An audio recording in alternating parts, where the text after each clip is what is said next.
Welcome. You're listening to My Magical Horse, the podcast, where we are getting curious about animal communication. I am your host, Jordan Banks, and if you are desiring a more magical connection with your own horse, you are in the right place. Join us as we rediscover our sense of wonder, experience the joy, and feel the magic that horses can and do bring to our lives each and every day. We are so excited to have you here. Thank you for spending your time with us. Now let's get started. Welcome back to My Magical Horse, the podcast. Today, I'm so excited to introduce Katherine Lowry. Katherine is a personal trainer, classical dressage instructor, and a master in rider biomechanics. She's also a balance through movement method certified instructor with a specialty focused on dressage riders and riders with complex injuries. Today, I wanted to bring Katherine on to talk about the importance of the human body in creating a more magical connection with your horse. Welcome, Katherine. Thanks for coming today. Thank you for having me. I've been looking forward to this since, it burbled up whenever that happened. Yeah, I'm excited. And I just think that you have a lot of knowledge to share. And yeah, I just want to go ahead and dive in. Do you want to give a little brief synopsis first before I start asking questions about just kind of what you do? And Yeah. then I will start to ask more specific questions as we go. Yeah. So trying to shrink what I do into as few words as possible. It's probably easiest to think of me as somebody who offers personal training specifically to check in with the body and get a foundation relationship and communication with how your body is interacting with breath work, with exercise, and then taking that movement, not looking at exercise as a separate component from the rest of your life, which I think unfortunately is really big on social media and how a lot of us were taught about exercise. It's got to be at the gym for 1 hour and everything else. So breaking that idea that exercise is really just movement, and movement is something that we're doing all of the time. And my passion, of course, is horses, because I think they are the most beautiful place to take our movement. And I also think they're one of the most just magnificent, elegant animals on the planet. And being able to use their presence as a way to organize how we are moving, understanding how we're moving by what they're showing back to us, and also helping us to build that impetus to want to show up in the movement in our day-to-day life, so that we're not just riders when we're with our horses, that we are always riders, whether it's how we pick up a glass of water or, hang out with our worry stone or whatever, that we're constantly checking in with our body as an extension of our nervous system. Yeah, I love that. And I know like you have such good attention to detail. And I think that that's what really sets you apart in what you do. I know that we actually got to meet, well, I met you before Elements of Connection, but then I went to Elements We of really Connection. met at Elements of And then I got to Connection. really see what you do at Elements of Connection and how you broke that all down. Before we dive in too far, I wanted to ask you, I know that you had an injury in your past that was pretty astronomical as far as kind of leading you down the path that you're on now. Do you want to talk about that at all and kind of Yeah, what you went through and how that has set you on this path and why you're so good at what you do? absolutely. So I have two major traumatic injuries to my spine. The first one really taught me about the medical system, because on paper, I think we hopefully, for anyone who's had an injury like that, I am sorry. Mhm. In that on paper, I fractured the L3 transverse process, and everything you read on that, it's outpatient, it's no big deal, it heals in 12 weeks, and everything's perfectly fine and normal. Um, by the way, that is not how spinal specialists feel about it. So I thought it was interesting, having recently been able to work with a really cool spinal specialist, that she said, here are the red flags in that injury that they should have done an MRI immediately, and not what happened, which was that um, I was riding a horse. I'd actually called my mother out, thank goodness, to see how well the horse was going. And I know. um, and this, we were going along, something tripped. I suspect it's nerve compression. Now, as I reflect back on how it was to work with this horse and the way that she would be good, good, good, and then really explosive. And anyway, she stood on her hind legs and launched into the air 3 times. I rode the first two okay, and on the third one, I was catapulted. So I was off of a rearing horse, catapulted above her head, and then landed on my left side. And after I'd caught my breath, obviously the wind was knocked out of me, and I went to sit up, I could not move. And so I was paralyzed for 2 hours through the ambulance ride and then at the hospital, which was very scary. Um, could not move. I could move my arms, but I could not move my legs. There was no chance of my sitting up. And the doctors, once they had the x-ray, were like, well, you should be able to sit up and get out of here. Yeah, that face. And the spinal specialist basically said, if you have an injury to your spine like that and you are not textbook, you need to hold your ground of, I want more testing. I want to know what's going on in my spine, because my current MRI showed that I had a spinal cord leak that was not diagnosed at the time, which could have been really bad. So I'm very thankful that I healed as well as I did with the information that we had. Long story short, I was admitted overnight because the doctors pushed the little button to have me sit up. They're like, well, just make her sit up and she can leave. And I blacked out, vomited all over myself, and came to with my mom absolutely yelling at doctors. And I swear the ceiling was black. Like, she was so angry. She had made the room black. And so they found a hospital bed for me. And thankfully, the night nurse came and looked at me. She was checking on my catheter and things like that. And I'd regained some mobility, but still could not sit up. And when she was checking my catheter, she saw how much muscle I had, because I was in really good shape as a colt starter and a dressage rider and riding 15 horses a day. And she said, did anyone give you a muscle relaxer? I said, nope. So they gave me a muscle relaxer, and that got my body to the point where I could get up and move around. And I went home the next day and started to go through the healing process, which was miserable, but went in at 12 weeks. They did not take new x-rays to verify that the break had healed. They just sort of hit there, it's been 12 weeks and we're done, and you should be able to go back to riding. And the issue that I ran into was I was terrified of even our easiest lesson horse, and being afraid on a horse was a really new experience for me. And while I understood why I was afraid, I also did not understand why I was that afraid.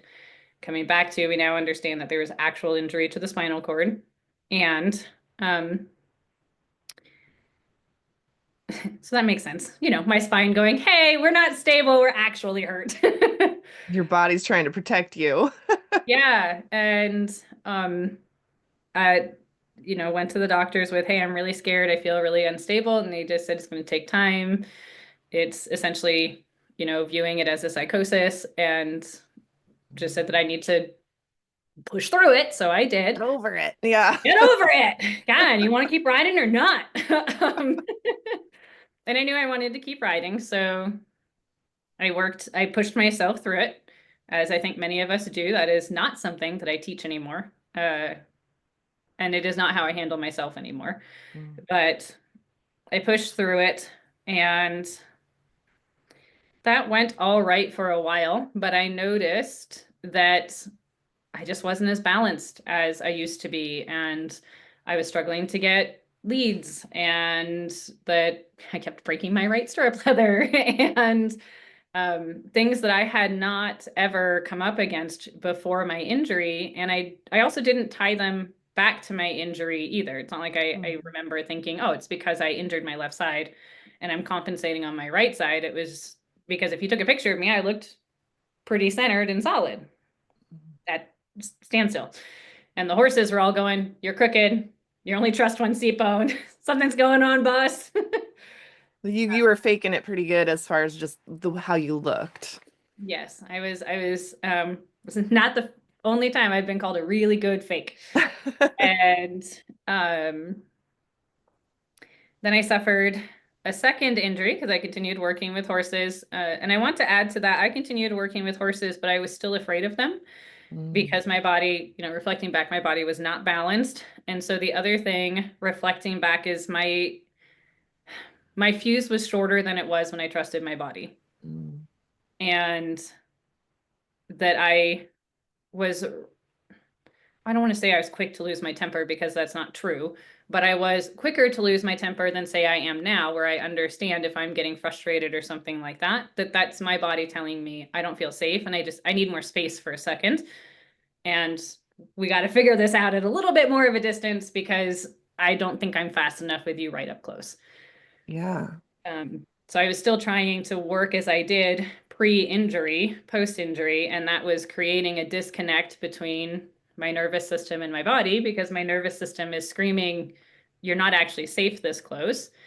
And in addition to all the other body things, I would have more close calls. And I'm going, what's going on here? I'm just not accepting that I was injured. It's essentially what it boils down to. And that I could just push through it. And so, in just pushing through it, as the universe does, I had to relearn the lesson, but bigger. So, I had another injury fall from a horse, and this one was caused by a tree. So, I was riding a very large horse, and the trajectory that we took went under a tree branch that only he fit under. Um, and so, I laid down and hit myself on top of my head with my helmet and was scooted off of the back of this horse and landed in all fours on the ground. I felt, other than an adrenaline rush and a mild headache, I felt fine. I did explode my helmet, which I didn't know until after. Wow. Yeah. And Wear your helmet. yep. um, and so I got on and rode that horse again. And I went on like I had chores. I knew there was a good chance I had a concussion. And otherwise, I felt okay. And until the next day. So the next day I was working with a young horse in our program, and I was sending him through a gate, and I went to step backwards and my whole body locked up and I literally became rigid and fell over. And I sat on the ground for a second and I went, that is the most neurologic thing my body has ever done, and I need to go to a doctor right now.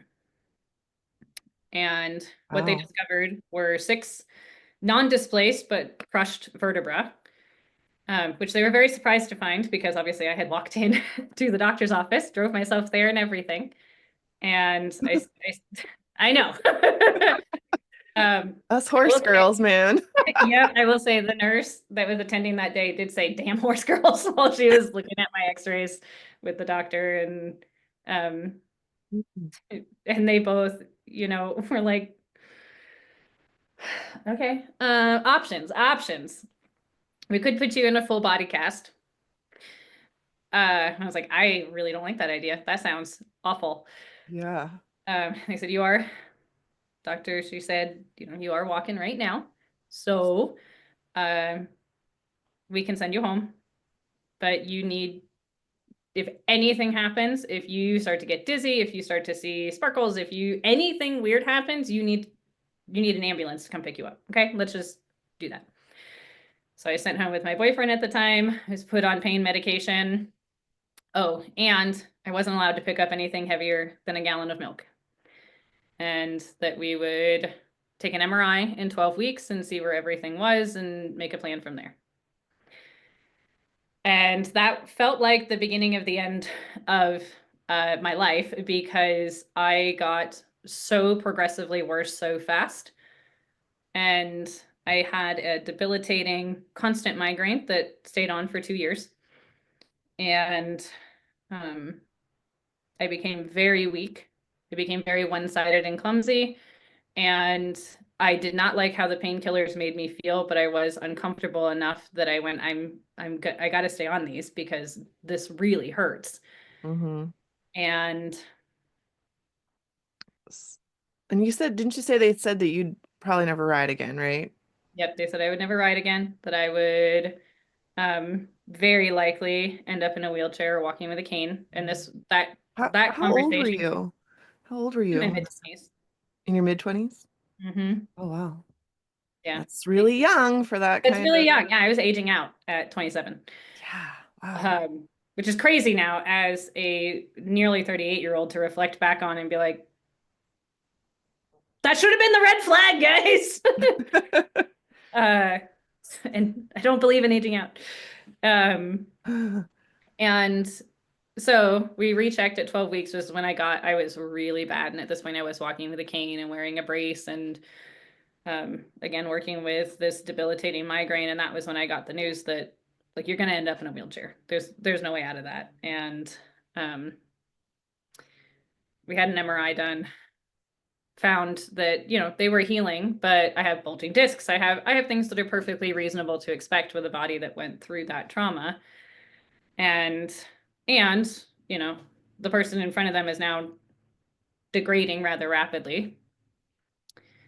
And I remember going home with that news and my migraine and um really sitting with, do I want to give up horses? Mm. And I will also say in that space, now reflecting back, I also don't judge anyone who does give up horses. They like that is a personal choice, and either answer was reasonable. Mm-hmm. But I also knew that at that point, I also knew that my relationship with horses was going to change drastically because the way that I handle bad news is I go, how many expectations can I take off the table to where this feels balanced again? And so I said, cool, I'm never going to ride again. What can I do instead? I can do body work. I can still breed. I can all of these things.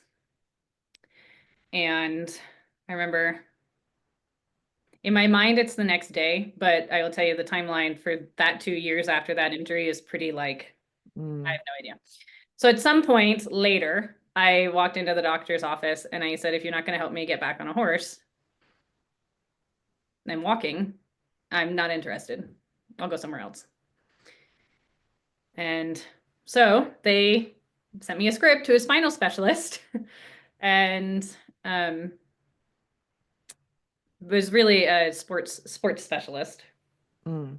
And that went well because he was able to get me in with other physical therapists and um, basically gave me hope. Like I've got lots of clients that are in worse boats than you, which I don't, that doesn't work for everybody, but it did work for me to hear that. There are other Mm. people who have been catastrophically, traumatically injured and were able to go back and continue to be athletes. And I just needed that hope to get through this process. And I continued to walk and work with a cane. I basically just accepted that I was going to have a migraine. And so I picked up a meditation practice so that I could learn to hear and feel, even if I had too much of a headache, to see really clearly, because I often saw double and I still sometimes see double, which is a sign that I got to go stretch. But Wow. Okay. yeah. Um, And at this point, you weren't doing any of the personal training stuff or any of that. Like that all came later because of this, right? yes. Okay.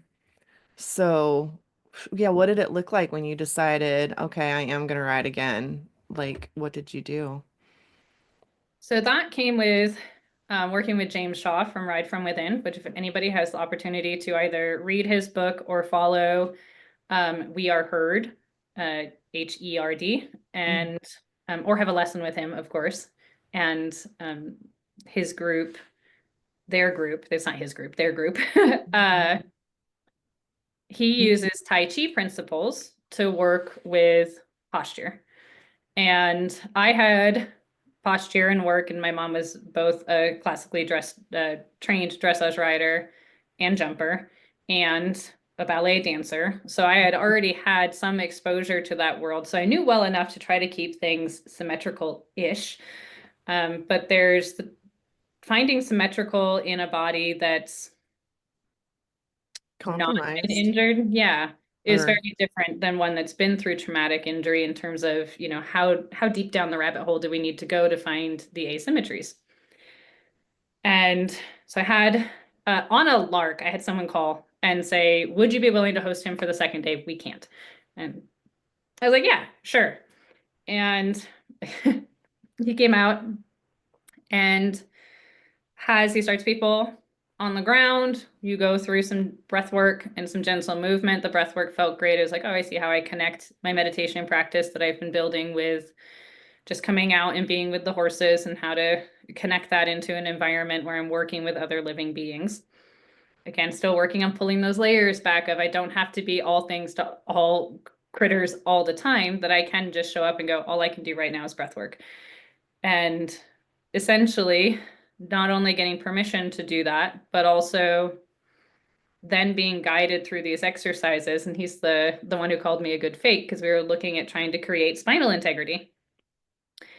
And he came over and touched my shoulders. And when you get the skeleton balanced, when you touch the shoulders, they don't spring because you've got your bones aligned. So it's really solid and grounded. mm. And we played with all kinds of things.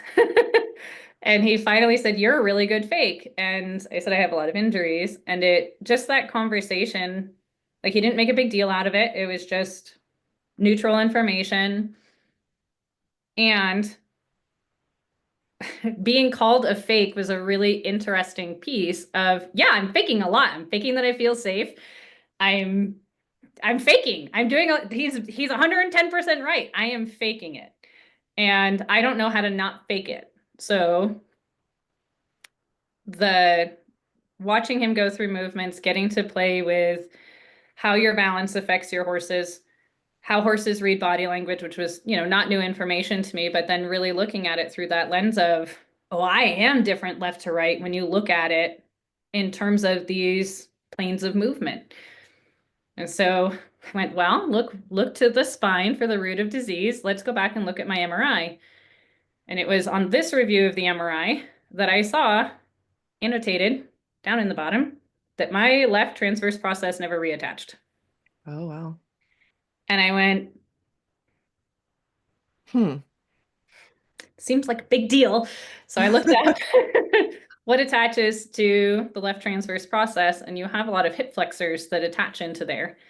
And so then my reliance on my right stirrup, when any, poop would hit the fan, as it were, made sense, because I don't have the attachments to integrate and stabilize my pelvis and my spine down through the left side. And it was like my Disney princess moment of, oh my God, I am the lost princess. This is why everything's so hard.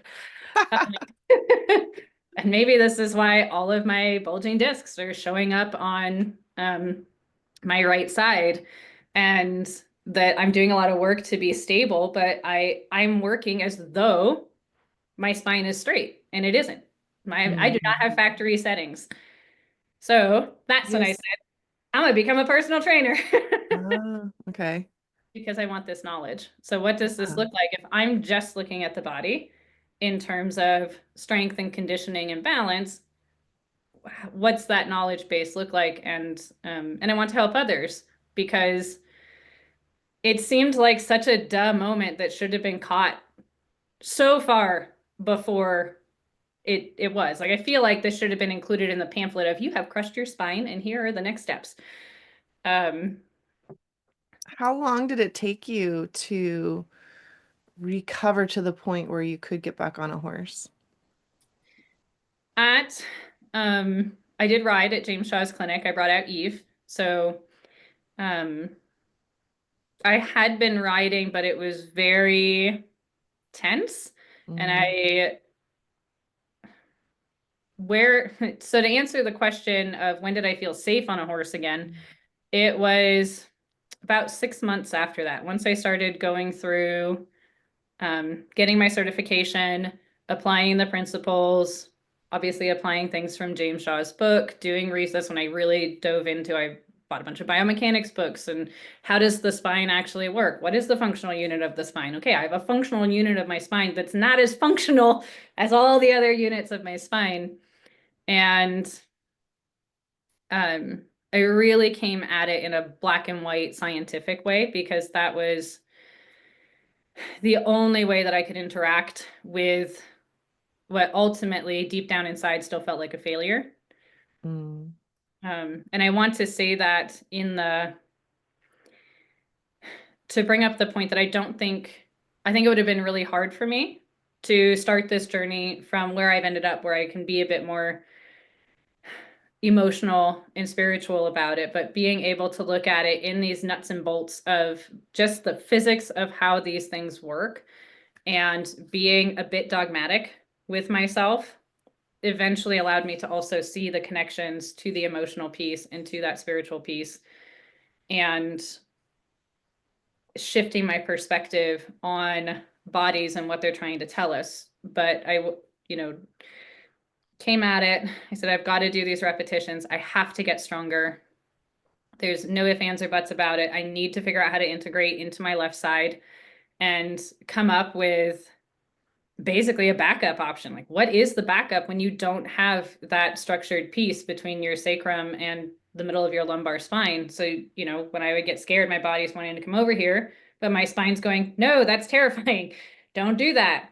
And learning how to talk to my obliques and create these motions and doing them religiously in 3 sets of 10 and building up strength and looking at the strength of my quadriceps versus my hamstrings and learning about force couple relationships within a joint and um 6 months. You still do those exercises to this day, I correct? do. And To stay functional. to stay functional, I do them daily. And I've also learned to do them when I'm doing the dishes. So the Mm. amount of mat time, it used to genuinely need to be 2 half-hour sessions twice a day. And I simply needed to build up endurance of these other muscle groups to try to make up for, which is how I was looking at it, try to make up for what the injury to my L3 and bring things into balance to the best of their ability, recognizing, as I said, that we weren't going to return to factory settings. And um And then you met Celeste somewhere along the way, right? And and then the two of you kind of came up with what is now, she's got the pillars for the horses and you developed the pillars for the humans, correct? yes, And how I guess I'm kind of jumping ahead a little bit, but like you're good. Just jump. how does that, I guess with the background that you have, how are you, I guess when did you realize that this is what you wanted to do to help other people um traverse what maybe not even as, deep as what you had to traverse, but to start to look at their own imbalances and their own how their own body is affecting the horse. And what did that look like for you as far as finding your niche that you're in right now? um I can without a doubt say that it was looking back at that MRI report and seeing that the transverse process did not reattach. Mm-hmm. And it really, in that moment, I went, this is my purpose. Like Mm. all of it. The having the medical system, in my opinion, fail. Like they still showed up. They did the bare minimum and they missed some really obvious things because they're understaffed in there, right? There's all of that piece going on too. So one, in that moment, having the seething anger that came out of, I feel like someone should have brought this to my attention when we did the MRI. And immediately following it up with grace in, I understand why the medical industry is the way that they are, and it's not their fault. Um, I do think that this was a letdown, and I understand how we got here. And what's an actionable item for taking this forward? Because I'm not the only one. I'm not the only rider I know that is stiff and frustrated and secretly scared and their body isn't working and isn't working. And I want to help. And so I'm gonna, whatever it is, however far I need to go down this rabbit hole, and taking the personal trainer lens of looking at it as nuts and bolts. And I was still looking at it as nuts and bolts when I met Celeste. And in that, I was much stronger. I was back to riding maybe 6 horses a day. I no longer needed a cane. My neck was out pretty often, so I would see a chiropractor weekly. I was getting weekly massages. So I was doing what I could to take care of my body. And I thought that was self-care. And it was. It was very helpful. And each time I would have body work, I learned something more about what my body was trying to tell me in terms of how I was using it. And for anyone who's getting massages, particularly to work through chronic pain, that increased range of motion, it's the decrease tells you what areas are overtaxed, right? And what areas are working. And then it gets increased, and then you want to go explore that range of motion. And and then you learn, oh, okay, I would get on the table and be like, the right side of your back is like really strong and the left side of your back's really short. And I went, cool, I've got to balance that out. Like those are the erector spinae muscles. What are exercises I can do to integrate those to strengthen the left side so the right side can chill out a little bit? That makes sense given my injury on the left transverse process. And then I met Celeste, who's an amazing body worker, as you know, for humans. And we met at Andalusian World Cup. And we hit it off right away, but we were also super busy doing our various jobs there. So it was like, I really want to get to know this person. But I'm running a working equitation show, so I've got to, and she's doing equine body work, so she's got to, and out of the blue, I don't know, 3 months later, something like that, she called and she said, I have this thing that I'm working on with horses and humans. And we were doing the same. We were working on clinics where I would bring in a massage therapist and I would do groundwork with the horses and humans and see what was going on in their bodies, how the horses are mirroring that. I do body work on the horses. I'd have the massage therapist do body work on the humans, and we'd bring them back together and see what improved and what was still falling behind. So she had heard that I was doing that. And she said, I have a bodywork technique, which has become Lazarus nerve release.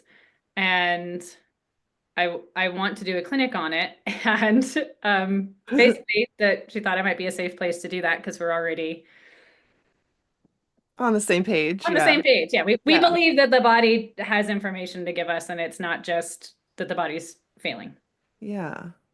And so she came out to give a clinic, and she did it. It was really cool to watch her work and really beautiful to see a massage therapist who wasn't just coming in to fix it, that she was asking the horse the whole time and asking the humans, why is this here?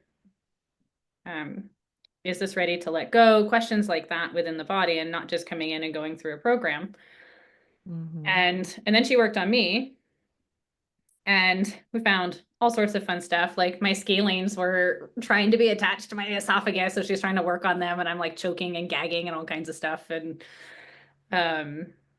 then we came down to my hip flexors and talked about that I'm missing attachments and on the left-hand side and bringing those into balance. So she helped to release my psoas and iliacus muscles. And then I got up off the table and I went out and set up a whole working equitation course, and I was able to pace it off.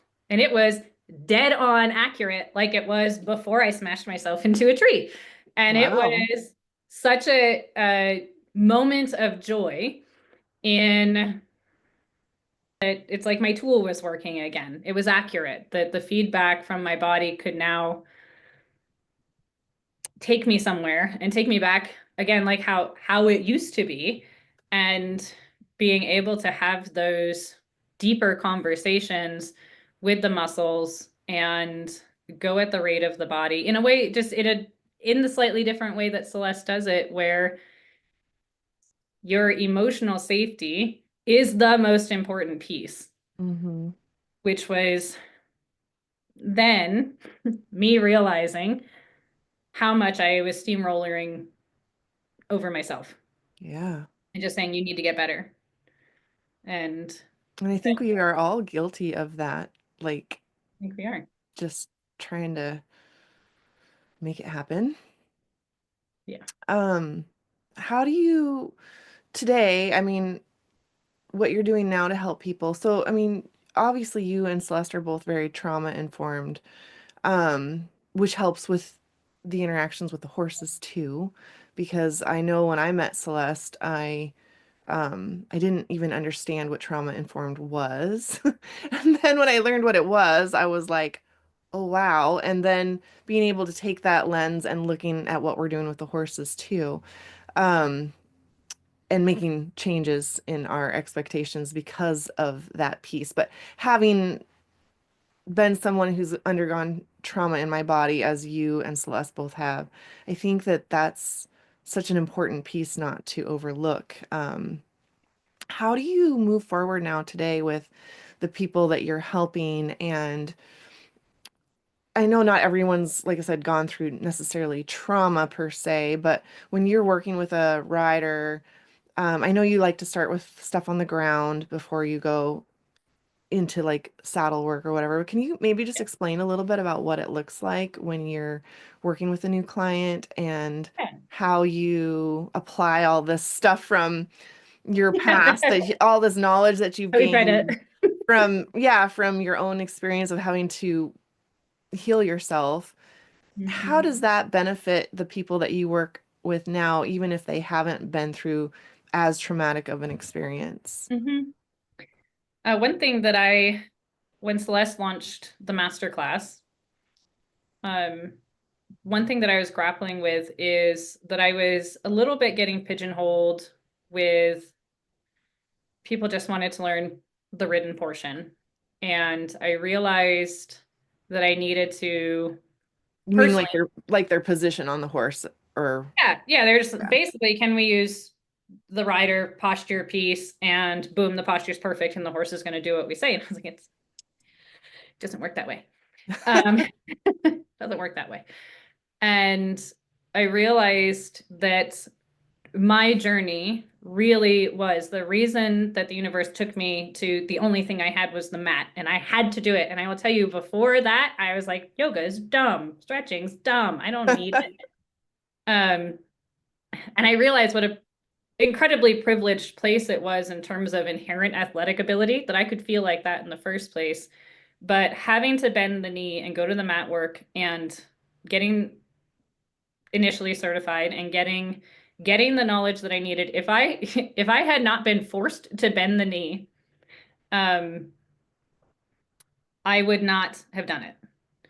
So it's like, you know what? I am going to embrace that my program is we're going to start on the mat at the very least to go through breath work and talk about For everybody that for you work with. everybody. Yep. Yeah, For everybody is going to start and we're going to do the breath work away from the horses because as soon as we're with the horses, our empathy is for them.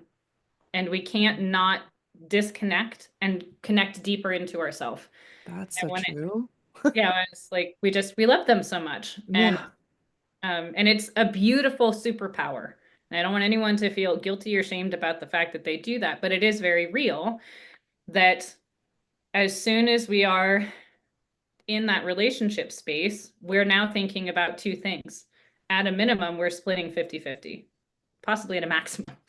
Right? I think a lot of us are like, I'm just going to focus on my horse because I love them and I want them to have everything. And it's totally okay. I will just chug my iced coffee and stay up late and it'll be fine. And, that in order to really sit with ourselves, we have to go to the mat. Whether the mat is a metaphor. It can be a chair, it can be in your bed, it can be sitting in your garden, but away from the horse. So you're just with yourself. And then the other shift that I made, and these are both very valid paths, is I ask the person, do you want to do things in a very disciplined, I'm going to do one set of 10 and then a second set of 10 and a three set of 10 in the repetitions, and or just when your body feels ready. Either one's fine. The reason that I'll talk about the first one because that's the one that I did first. When I needed to get strong, I needed those repetitions. And I learned to also hit 5 of my, this is the hardest thing that I've ever done, is looking at some easy exercise, hitting 5 repetitions and going, that hurts and I can't do it. And it doesn't matter how easy it looks on paper, I can't do it. And having to sit there and fight with the internal monologue, and mine was real bad,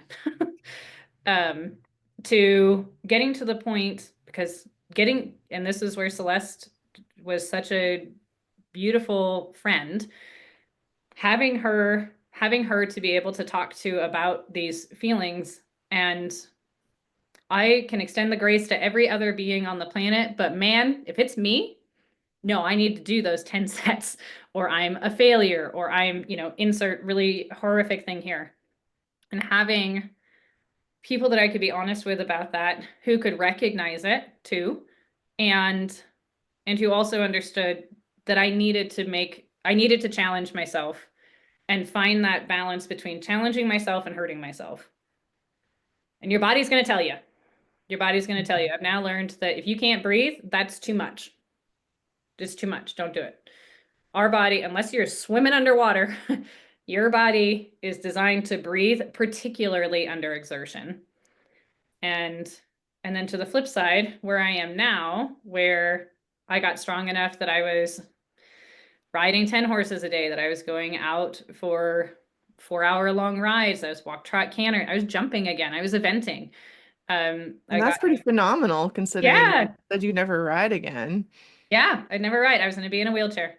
Wow. And, don't ever underestimate the power of the body to heal. No, never underestimate. Like, bodies are amazing.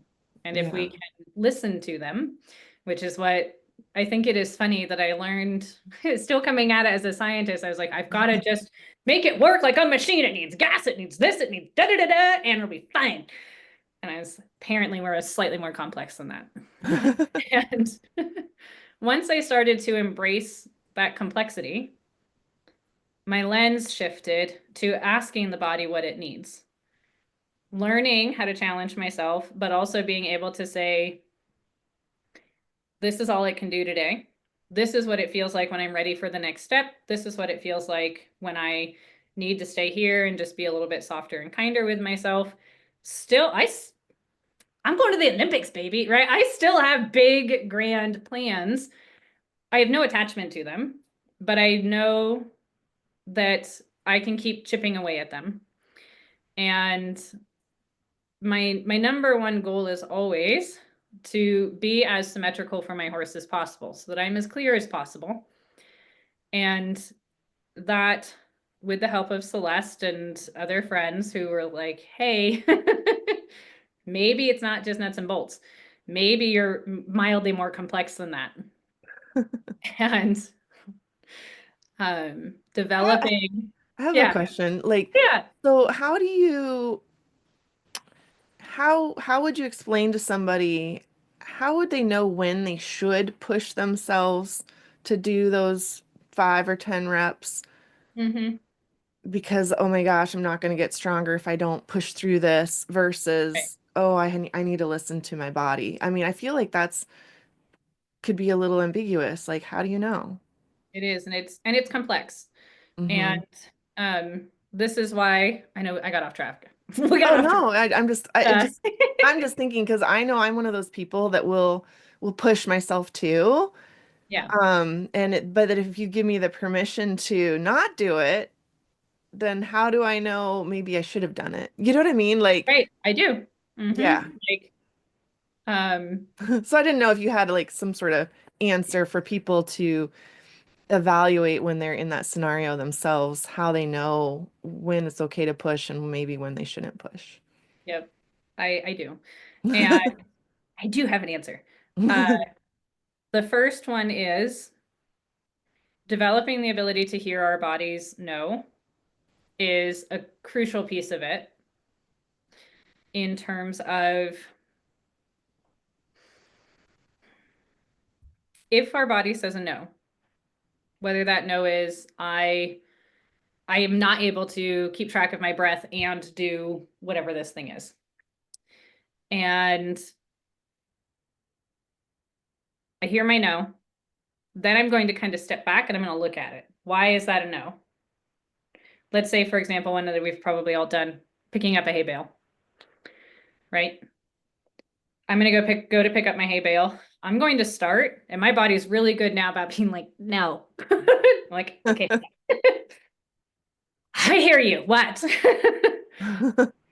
And then I'm going to go through my checklist, which is what I teach my riders. We start on the mat, we go up into walking and how to do it walking, then we do it with groundwork, and then we do it in the saddle, typically how it progresses. Okay. But it's all the same checklist. How am I standing? How am I balancing over my body? And how is it aligned through my axial skeleton?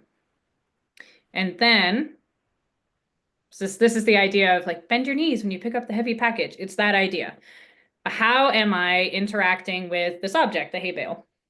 So I'm going to do a quick check-in through all of those places, and I'm going to squat back down and put my hands on the hay bale strings, and I'm going to try again.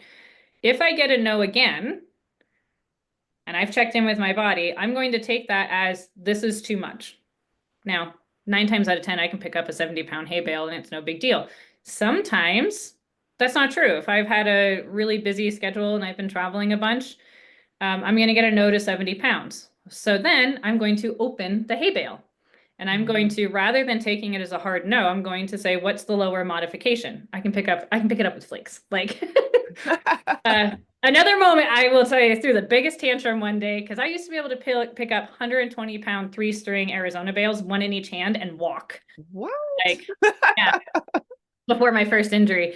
And so that piece of me that was, that piece of my ego that was really hung up on, I'm super strong, I'm mega woman, I can do all of it, came up with, I got to cut the hay string bales, which grappled with my doctors telling me I was aging out. And I took all of these signs as needing to modify as a sign that I was aging out rather than me being smart about my spine. And I remember sitting down at the hay barn in Arizona with the scissors in my hands, accepting that I was going to have to cut these hay bale strings and being livid and scared ultimately that this is a sign that I'm not going to be able to ride horses into my 90s. And and I had to sit with that. So going back to humans are mildly more complex than just the nuts and bolts components of my issue with modifications was that to me, downgraded modifications were a sign that I wasn't going to get to be with my horses. And here I am, 8 years later now, still with my horses, still being able to play with this downgraded modification. To continue to answer that question, if you downgrade the modification, so you go, I'm going to pick this up one flake at a time, which is what I had to do for, they're heavy. So if you're moving one flake at a time, if that is still painful, if you're still getting a no, we need diagnostics. You need to know what's going on. And similar to the horses, right? If we've taken care of the saddle fits, we think the feet are balanced, we're playing with the posture, and you go to put the saddle on and the horse is still giving you a great big middle hoof, we got to figure out, is this ulcers? Is this like, what is there something underlying here? We don't just go, well, the horse should put up with the saddle because I got it fit to them. Right. Can't do that to ourselves either. So then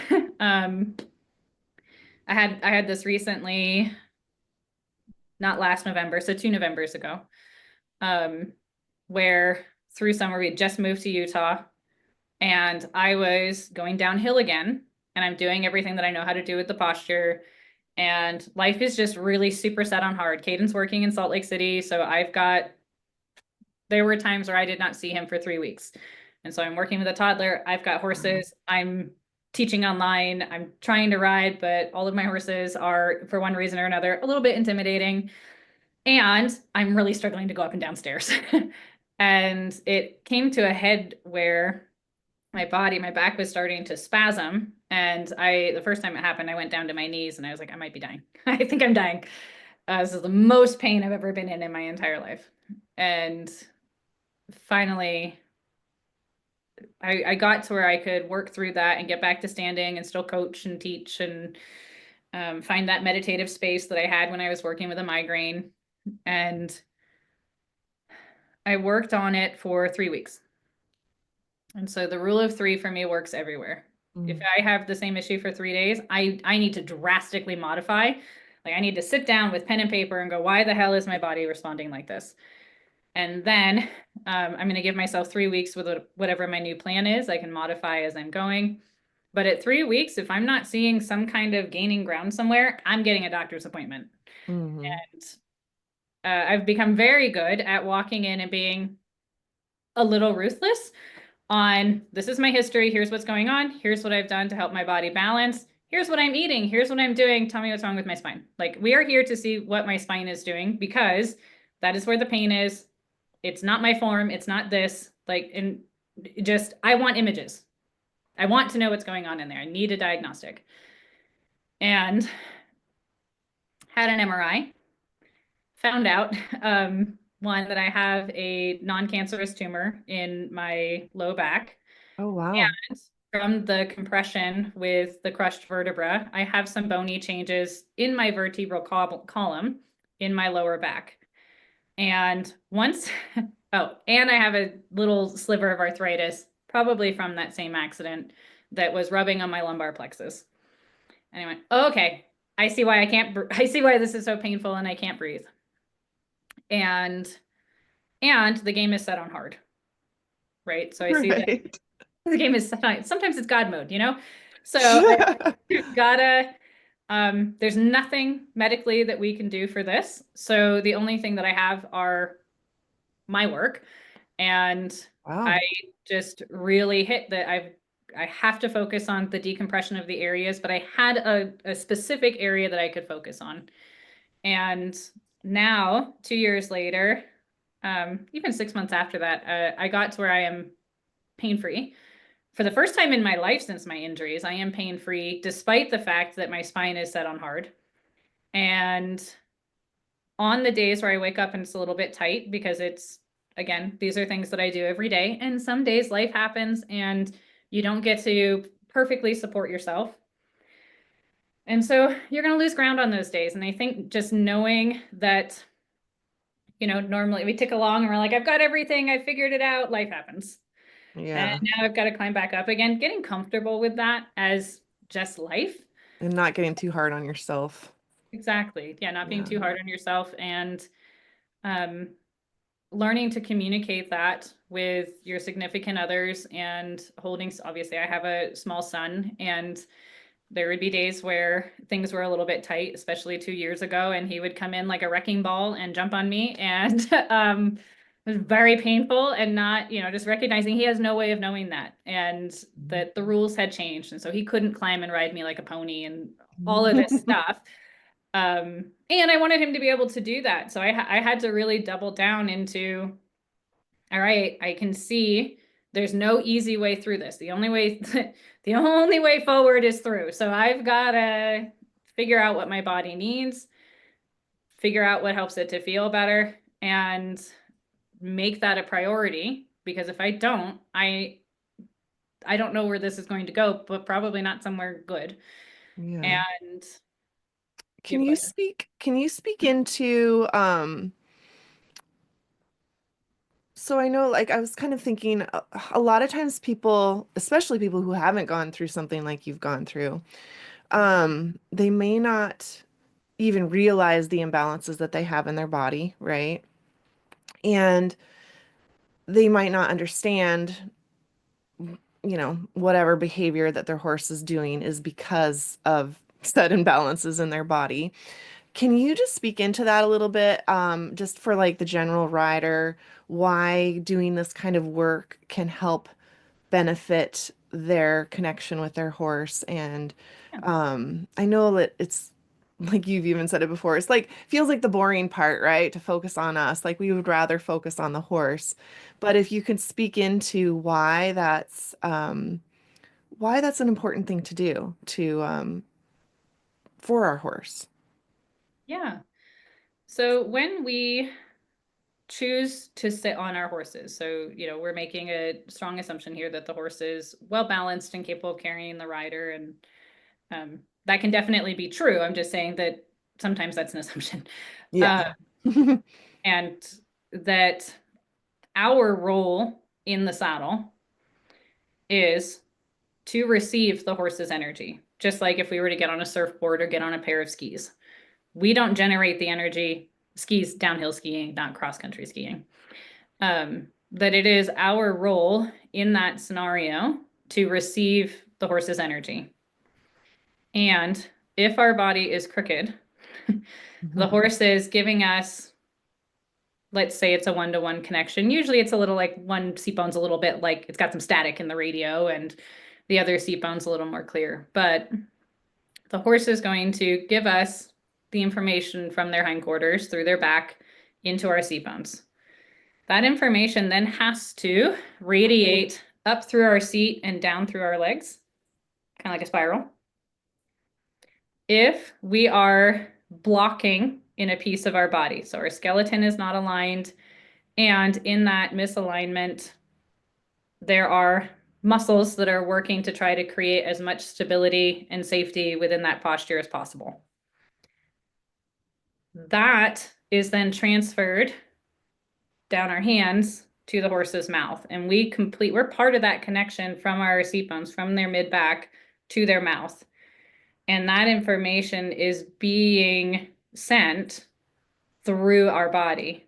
And oftentimes we just have a preference.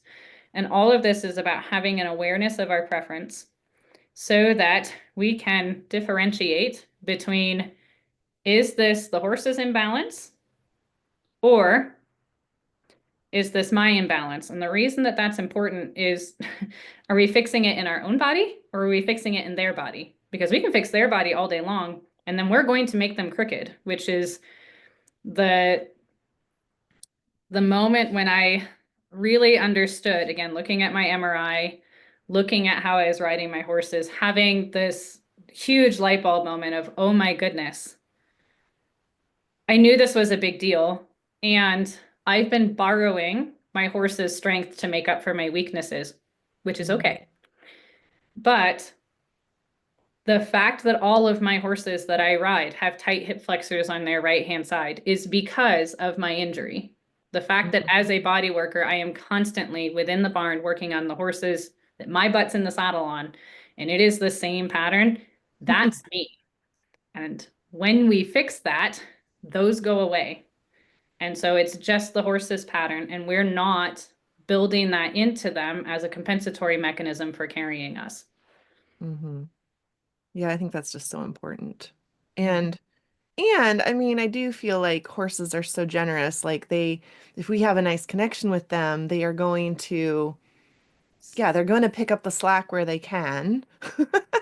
Yes. But it is kind of our, I don't know if duty is the right word, but if we want to try to create something that's benefiting both of us, that yeah, that we don't ignore us, or the us as that part of the component Correct. or the Yeah, equation, that part of the equation. I agree. Um, Shifting gears a little bit, I know that you are a proponent of animal communication, and Mhm.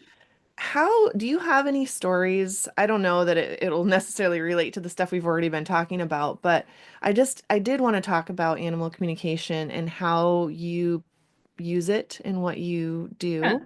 And maybe any particular experiences that you've had that are Got some good ones. meaningful or powerful, or that would be fun to share for people who are curious about learning more.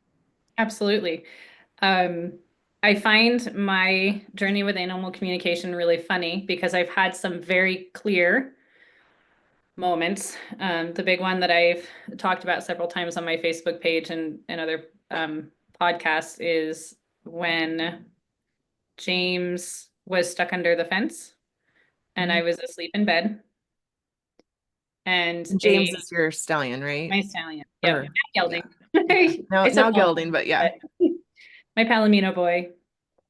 And um, unknown to me, he is stuck under the fence in his stall as a young horse. And I am awakened by the thought, James is hurt. Hmm. And I sat up in bed and I sat there for a second and I thought, I'm truly going crazy. Like the pain medication has just made me absolutely wackadoo and I should just go back to bed. And um, I could not shake the feeling because it was so loud and clear. And so I put on a coat and I walked outside. It was probably about an hour before I would have gone out, before I would have got up, and then probably an hour and a half-ish before I would have gone outside. And so I'm checking all the horses in the stalls with a flashlight and everything else. And I get to James's stall and he is stuck and his ribs are pinched under um, the stall wall because he's trying to dig. Oh, wow. And I can see that there's a cut and I pull up his lips and his gums are dark, dark, dark brown. And he is struggling to breathe and he has blood coming out of his nose. And I mean, it is an emergency situation. He Oh has my so much gosh. dirt in his eye that's on the ground because he was trying to use his face as a shovel. And I am watching him give up. And so um, Wow. my boyfriend out and he calls the vet and I am just sitting there with James's head in my lap thinking, I'm gonna watch him die. And my boyfriend cut the fence and we pulled him out and I just sat with him and pet him and um the vet came out, gave IV fluids, got antibiotics for his eyes and all the care. And he said if you'd come out at your regular time, he'd probably have been dead or at the very least much worse off. Hmm. And that was my first experience that I can remember with animal communication. And it Oh. was How long ago was that? that was 12 years ago. Oh, wow. Okay. And um, I remember having the feeling that it was Eve, and Eve is James's mom. Hmm. And so I remember having that feeling and just shaking it off because it was so, at the time, animal communication was so beyond what I could comprehend. Like I could not, science couldn't read it. And my science brain, same reason I handled myself with like, it's nuts and bolts. I couldn't make it fit. And I went, there's a good moment of surrender. I just went, I don't understand it, but I'm glad that he's alive. And that's all that matters. And I brought it up with a few people that I felt really close to who weren't going to, think I was crazy, or if they did, they would still love me. And every single one said the same thing. They're like, it must have been Eve. It's animal communication. And there's still that piece inside me going, this is crazy. And I have no idea how many years ago this was, probably 5 or 6. I have a panic attack disorder. And basically our understanding is that some of it is seizures, mild seizures, and some of it is anxiety that builds up. And so they do feel different, the 2 panic attacks. But anyhow, I was at the doctor's office with my dog RD, and she also was there to be treated for seizures. And we're sitting and we're waiting, and at this point, her seizures are getting much, much worse. She was an older cattle dog, and all of a sudden, I have a panic attack, and the ones that I am pretty sure are seizures when they really hit me in the middle of my forehead as opposed to my chest. And there's some weird things that happen with light and so on. Hmm. And anyhow, so I'm having a really severe panic attack. I've learned to work through them as I'm not dying, nothing bad's actually happening. It's just a little glitch. It's gonna be okay. It's also how I handle technology. I'm like, it'll be fine. You'll be okay. A glitch. A glitch. Uh, and she looked up at me and she said, "We're going to be okay." And I was like, this is a lot to handle on top of my panic attack. Wait, And who looked up at you? my dog. Oh, your And dog. Okay. yeah, she looked up at me. She said, "You're going to be okay. We're going to be okay." Like you heard the words I or heard the words. Yep. okay. So for the most part, I kind of laugh. It's like animals have to be really clear with me because my brain still fights with it. So um, Mm. I've become much better since the Elements of Connection clinic, which I'll tell that story in a second too. But Mhm. that was my second moment of having a really clear, like, that's not my voice. Obviously, by this point, I'd been working through learning my body and learning my nervous system, which is where I feel my work helps with animal communication in that learning who you are, what your sounds are, what your inner voices are, and then being able to hear or feel something that is not yours, which is something we know the nervous system does. We know that there are two nervous systems, just like you can feel somebody walk in the room and have an idea if they're happy or sad. You can feel if their heart rate goes up. It's why co-regulation is possible. Uh, Mhm. all of these beautiful things. So two nervous systems communicating with each other is a known fact. And whether it is that the animal actually sent me the words or my nervous system interpreted something from the animal and then gave me a data byte, I don't think it actually matters. But I do know that it's not mine. Right. And so I had that moment with RD. Same thing. I went and told other people. I was like, this is a lot.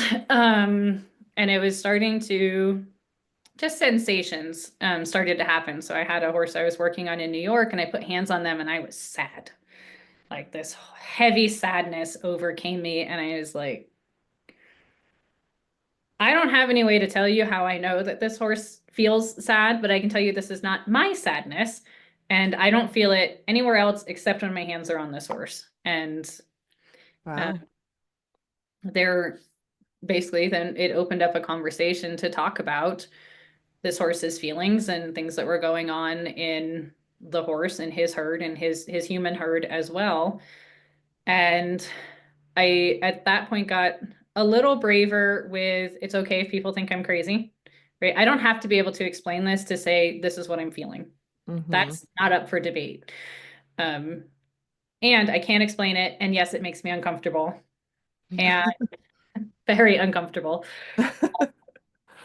And um, this is also around the time that I started working more with crystals and tarot cards and things like that, just as a way to open the door to my nervous system and learning about my health, learning about how my body interacts with objects, not as a way to take things at their face value, but to say, draw a card, look at the card, read what the card means, and then sit with that and go, what does this mean to me? To learn about myself. Hmm. And which there's really cool science around. Like uh, I'll try to remember the name of the book, but it's not coming to my mind now, which is basically the science of the woo-woo, in that there is real science there in that sense of you're learning about yourself, no different than looking at a journal prompt. What does this journal prompt make me feel? I'm going to put that down. But instead of doing it with journal prompts, I'm doing it with cards or crystals or plants or whatever. Hmm. And so all of that was happening at the same time. And then Elements of Connection happened.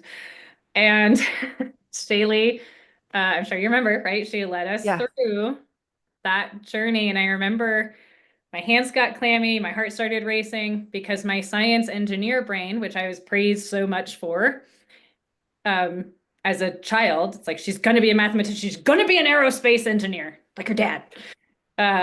And I put so many eggs in that basket that it made me really nervous to go to the other side, which my parents were also fine with. My mom showed me how to use a pendulum, I don't know how many years ago, but as a way to make a decision. She's like, if you don't know, if you feel 50-50, she pulled a pendulum out of, I have no idea where. But she was like, you can also use a necklace. And she just started playing with it. And I didn't think that was weird at all. Interesting. But it was weird for me to do it, right? Yeah. I was in awe that my mom was doing it. And my dad is, if you ever get to see my dad tell poetry, it is the most beautiful, gorgeous, spiritual thing. Like it's amazing. So we had that spiritual component, but somehow I had just shut it off completely. That I wasn't allowed to do that. That I needed to be over here being the aerospace engineer. Hmm. So all of that came to mind while Shaylee's like, and now we're going to go through this. And I'm like, oh my God. Um, and so I laid down. Okay. I laid down in the sand. I took my shoes off. I laid down and I was like, all right. Because through the mat work, I learned my nervous system gets a little funky when it needs to also keep me standing erect. And so if I lay down, I'm going to be more open to what Hmm. Shaylee's about to say because my ego is not open to this right now. And it was a very funny journey. Funny in that, thank goodness for Eve and Elvira, who are willing to come through loudly and they speak plain English. Like, again, whether that's their energy and then my body interprets it and gives me this, or that is genuinely their voice, I don't think it matters. But since then, and being with you and others who all, on our own pendulum, as it were, of how comfortable we felt with this, Hmm. including another friend of mine who is very much in the same boat with me of this makes me really uncomfortable and I want it to be true. And I'm such a science person that it's really hard to just accept it. And going through that together so that I don't know, it just gave me permission to just let it be what it was and just go, yeah, this makes me uncomfortable, but I'm also not going to deny it. Yeah. And And you felt like you did get a big message that day? I got a really funny message that day. The message that I got was because I reached out to Eve because I was like, she's already spoken to me, and I feel really grounded that she's already spoken to me. Okay. And so I approached Eve, and Elvira, Eve's daughter, butted in, which is how she has spoken to everybody that's ever spoken to her. She comes in like the Kool-Aid man, which is also what she's very much like that in real life. Um, and so I was like, hey, Eve. And then Elvira was like, I can talk to you. And Eve, who always and continues to give, she has passed away, but continues to give the best lessons. She was like, there is somebody else you need to talk to. And, you could kind of feel her energetically be like, it's also not you, Elvira. So Okay. back up a little bit. I was like, all right. And so I go through all of my herd and everyone's like, no, it's somebody else. It's somebody else. And of course, it's the last horse. And his name is TC. And I had recently acquired him. And so I reach out to him. I'm like, is it TC? I get a yes internally with me. Yes, I'm supposed to talk to TC. I reach out to TC and I get a hello? He is just as weirded out about this as I am.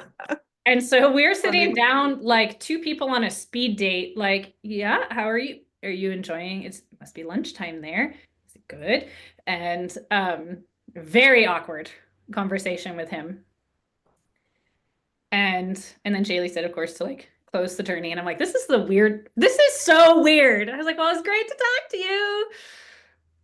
And then horses are so smart. So why do I believe in it now? I have that moment at Elements of Connection. I'm thinking like, I don't know if I just made the whole thing up or what. Totally fine either way. And then when we moved, I was supposed to follow the horses up. So we were all supposed to leave as a convoy on the same day. Unfortunately, that didn't happen. I left 2 days before the horses were going to be picked up. And So I wasn't going to be there to help load my horses on the trailer. And my parents FaceTimed me while the horses were being loaded. And I hear, oh, TC doesn't want to get on the trailer. I'm like, I'm gonna sit down. I'm gonna open my channel. TC, there is green grass here. You will have so much pasture. Please get on the trailer. Like you don't have to come, but this is what, oh, he hopped right on. Like, Wow. all right, fine, fine. Wow. That's Do you feel like aside from like intentionally trying to reach out and then the situation with James like that was like a crisis situation so you heard. yeah. But since you've been opening yourself up to it more, do you feel like you get things more now or do you feel like you still have to like really set an intention to get something? No, I definitely get more things now. One Mm. thing that I've noticed, um, we call it my shell, but if I am really stressed, I will basically just create energetic space between myself and everything around me. And I don't actually like how that feels because it's not connected. Now I'm still by all measures, I'm showing up, I'm making dinner, I'm doing the thing, but it's very exhausting. It just doesn't feel connected. I don't feel like I'm doing it because I want to feed my son or because I want to feed my horses. It feels very robotic. Mm. And it feels very similar to that I'm going to do 3 sets of 10 because I just need to get better. So Mm-hmm. I love that part of me in that I can still show up when what I really want to do is crumple up on the floor and break into 1,000 pieces. But it also disconnects me from those around me. And the fact that I don't hear my plants, my very loud iguana, um, and everything around me is a sign that I have done that. I have disconnected. Mm-hmm. And then I can take a moment to go, oh, I need to do something for myself. What's going to help me feel like I can connect back in? And sometimes it's simply that, just being aware as we are taught. I think most of us have been taught this, and I pray that the next generation is taught it less and so forth. But we are essentially taught that we have to show up perfect no matter what's going on. Mm-hmm. And somehow that got translated to, for me, and keep it all to yourself. Um, and so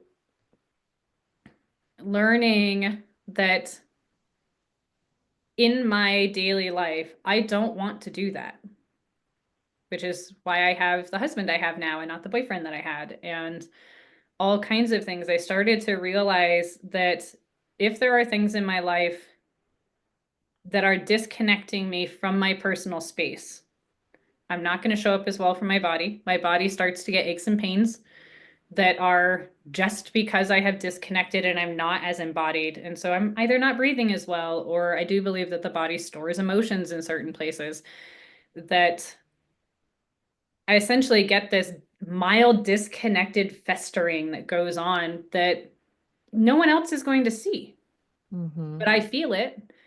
And being able to have my animals be one of the ways that I know, oh, I'm not as connected as I normally am. Let me step back. Let me see what we can do. Let me talk to Caden. What can I do to reconnect into my life so that I'm there and fully embodied in all the ways that I can be? Yeah. Yeah. I relate to that too. And I on my own animal communication journey, I feel like I want it so bad that I like want it too bad and that's like I disconnect Totally. myself like Yeah. crazy. But well we're kind of should probably wrap it up here, but I wanted to ask one more question and that is and it doesn't have to be animal communication related, but if you had just one thing that you were gonna um, recommend that our listeners do that can help them improve their connection with their horse, what would you recommend that they do? Oh, um, I would say to connect to your breath without trying to change it. Mm. being aware of our breath simply as it is, as a way to become present, and as a biological process that needs to happen in order to oxygenate us, and to not feel like we need to change it.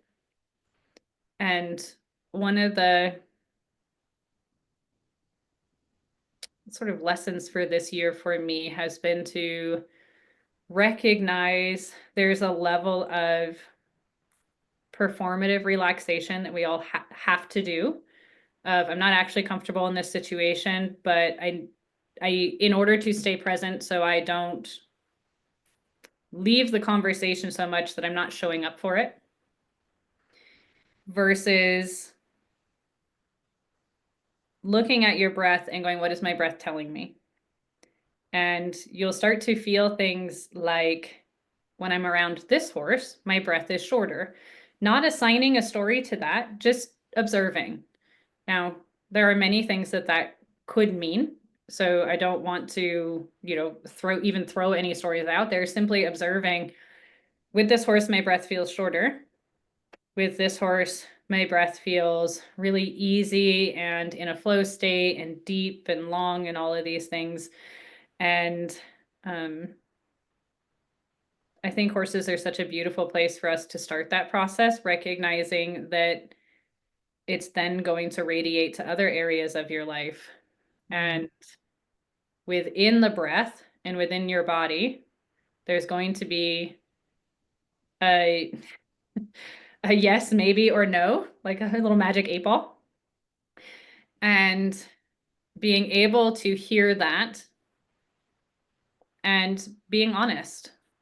And if there are moments, I love the book Burnout, The Secret to Unlocking the Stress Cycle. I think it's a really gentle book for introducing scientific concepts behind this specific concept of hearing your yes and your no, and what that's telling you about your nervous system. Because there are times where we want to do something, and we can't, right? We may be very angry, and what we really want to do is scream at somebody. And maybe that's not the right response right now. Maybe it is. I'm not there.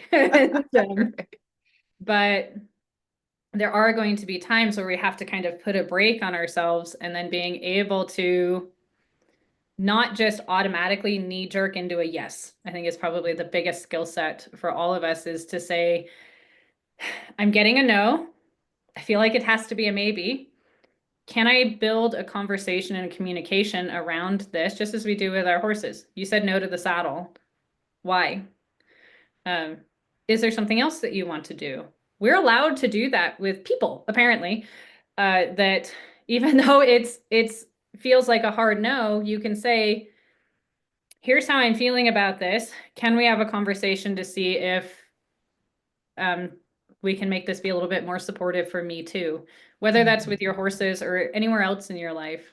But finding that inner yes, maybe no, and being able to communicate for it and not just show up the way we think others want us to, and realizing that we have a lot more power than we think we have. And yeah, well, that's beautiful, and also something I'm working on. yeah, oh my goodness, are we all working on it? Yeah. Well, go ahead and tell people where they can find you if they're interested in working with you for the biomechanics stuff or anything else that you do. Yeah. You can look me up on Facebook at Equilibrium Biomechanics, or my name, Katherine Lowry. I do the weekly challenge on my Facebook page. And if you're a member of the masterclass, you can also add the rider pillars to your academy. So there's a link in the masterclass for that. Through the balance through movement method. Yep, balance through movement method. And so many links. I know. And I will put them all in the show notes as well. So perfect. yeah. If you want to sign up for a session with me, it's calendly.com/equilibrium equine. And I do have some courses available on, Kajabi, as well as the main Rider Pillars course that is cool. dovetailed with Celeste's Balance Through Movement Method masterclass. Cool. Well, maybe I'll get those from you and I can put them in the show notes. Yeah. So thank you for joining You're us. It was really fun welcome. to Thank chat, you. and I know we kind of covered a lot of stuff, but yeah, I just enjoyed chatting with you and talking about the Thank you. importance of our own bodies. Yes. Yeah. And how, I mean, your nervous system is so cool at picking up on everything. Again, as I have finally embraced and learned, we are mildly more complex and Mildly more complex. mildly more complex. That'll just be my new tagline. Yeah, yeah. Well, thanks, Katherine. You're welcome. And thanks each and every one of you for joining us. As an epilogue to this episode, shortly after recording this conversation, Katherine lost her golden boy, James. A gentleman from first breath until his last, Katherine said she would not be here without him, and wanted me to share this special poem in his memory. Somewhere by Stanley Harrison. Somewhere in time's own space, there must be some sweet pastured place, where creeks sing on and tall trees grow, some paradise where horses go. For by the love that guides my pen, I know great horses live again. In memory of Wicked James Blonde, 2011 to 2025. So much love to you, Katherine.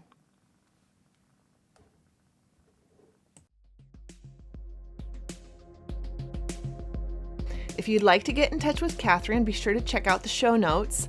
And if you'd like to check out My Magical Horse, go to www.patreon.com/mymagicalhorse. Until next time, namaste, friends.